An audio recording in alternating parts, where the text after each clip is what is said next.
கேட்கல. அடுத்த தளபதிங்கிறாங்க. இதுக்கெல்லாம் பதில் சொல்லிட்டு நான் ஊருக்கு போவா இல்லை இங்கே இருந்துக்குவா?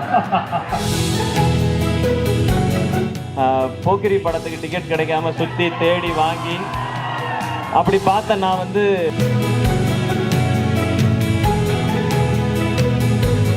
சூர்யா சதீஷா.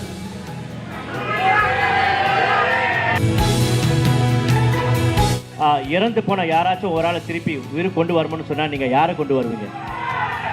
அதுவும் அவங்களுக்கே தெரியும், என் அப்பா.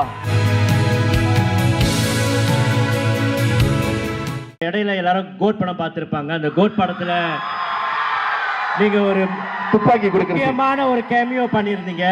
முக்கியமான ஒரு கேமியோ. அது வந்து சில பேருக்கு தெரியும், சில பேருக்கு தெரியாது நீங்க வர்றது. ஆனா வரும்போது தியேட்டர்ல அப்படி ஒரு அப்ளாஸ், அப்படி ஒரு ரெஸ்பான்ஸ். உலகம் பூரா, சிங்கப்பூர்ல கண்டிப்பா, இங்க சிங்கப்பூர்ல காலையில 6:30 மணிக்கு முதல் ஷோ போட்டாங்க. நான் போய் பார்த்தேன். நிறைய பேர் போய் பார்த்தாங்க, நானும் ஒருத்தன்.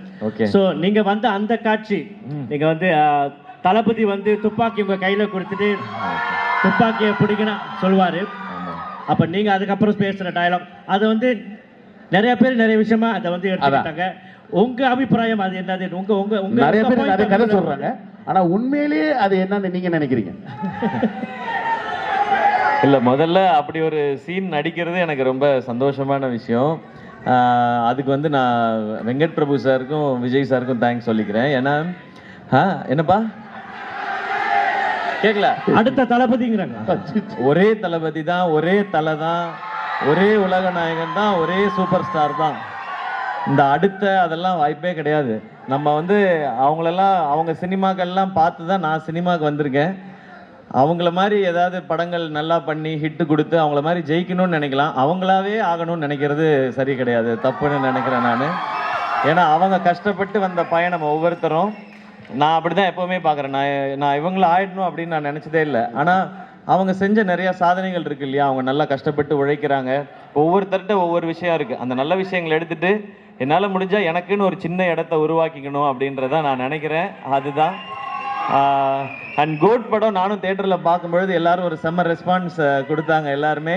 எனக்கு ரொம்ப மகிழ்ச்சி. ஏன்னா நானும் உங்களை மாதிரி ஒருத்தர் தான். நான் ஊரில் வந்து தேட்டருக்கு போய் டிக்கெட் கிடைக்காம எங்கேயாவது தேடி கண்டுபிடிச்சி நான் போக்கிரி படத்துக்கு டிக்கெட் கிடைக்காம சுற்றி தேடி வாங்கி அப்படி பார்த்தேன். நான் வந்து விஜய் சார் படத்துலேயே ஒரு கேமியோ வருதுன்றதை விட வாழ்க்கையில் ஒரு சந்தோஷமான விஷயம் இருக்க முடியாது. அண்ட் இன்னொரு முக்கியமான விஷயம், ராஜ்குமார் பெரியசாமி சார் வந்து ஏஆர் முருகதாஸ் சாரோட அசோசியேட். இவர் வந்து துப்பாக்கி படத்தில் வேலை செஞ்சார், இவர் ஒர்க் பண்ணார். இவர்கிட்ட தான் நான் துப்பாக்கி படத்துக்கு டிக்கெட் வாங்கினேன். இவர் அந்த படத்தில் ஒர்க் பண்ணதுனால எனக்கு டிக்கெட் கொடுங்க, டிக்கெட் கிடைக்க மாட்டேதுன்னு சொல்லி நாங்கள் டிக்கெட் வாங்கி அந்த படம் பார்த்தோம். ஸோ அதை பார்த்துட்டு அவங்க படத்துலேயும் நம்ம கேமியோ வாய்ப்பு வருதுன்றதை விட சந்தோஷம் என்ன இருக்க முடியும்? மக்கள் உங்கள் எல்லாருக்கும் நன்றி, கடவுளுக்கு நன்றி. இந்த இடத்த சின்சியராக எடுத்துக்கிட்டு இன்னும் நல்லா உழைச்சி நல்ல விஷயங்கள் பண்ணணும்னு நினைப்பேன். நிச்சயமாக அவங்கள ஆயிடணும், அடுத்து நான் தான்றதை நான் நிச்சயமாக சொல்லவே மாட்டேன், அதை ஒத்துக்கவும் மாட்டேன். நன்றி. கேப்டன் அவர்களா? கேப்டன் ஆக்சுவலாக நீங்கள் கீர்த்தி சுரேஷ் இருக்காங்க. அவரு ஓகே, அவர் எது சொன்னாலும் நான் கேட்டுக்கிறேன்.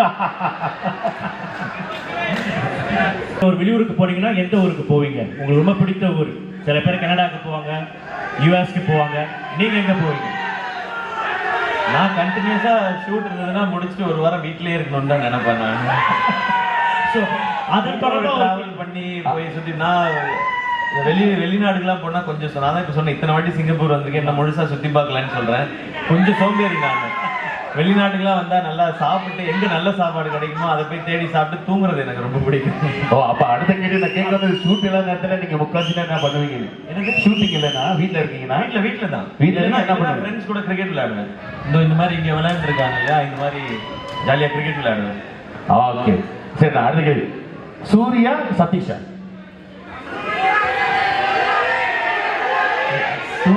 சதீஷ் ரெண்டு பேரும் நம்ம நண்பர். ஒருத்தர் அண்ணன், ஒருத்தர் ஃப்ரெண்டு. எப்படி விட்டு கொடுக்க முடியாது? ரெண்டு பேர்ல வராங்க. அவங்களுக்கு யாரை பிடிக்குதுன்னு கேட்பேன். நானே கேட்டேன் யாரு? அப்ப அதான் பதில். உங்க பதில் முக்காசி நீங்க கொடுக்கல, அவங்க கொடுத்துட்டு இருக்காங்க. புரியலையே. நான் இப்ப இதுக்கெல்லாம் பதில் சொல்லிட்டு நான் ஊருக்கு போவா இல்ல இங்கே இருந்துக்குவா? இப்ப நீங்க உட்காருங்க சார். கடவுள் உங்க முன்னாடி வராரு. இப்ப ஓகே, அப்படி முன்னாடி வந்து இறந்து போன யாராச்சும் ஒரு ஆளை திருப்பி உயிர் கொண்டு வரணும்னு சொன்னா நீங்க யாரை கொண்டு வருவீங்க? அதுவும் அவங்களுக்கே தெரியும். என் அப்பா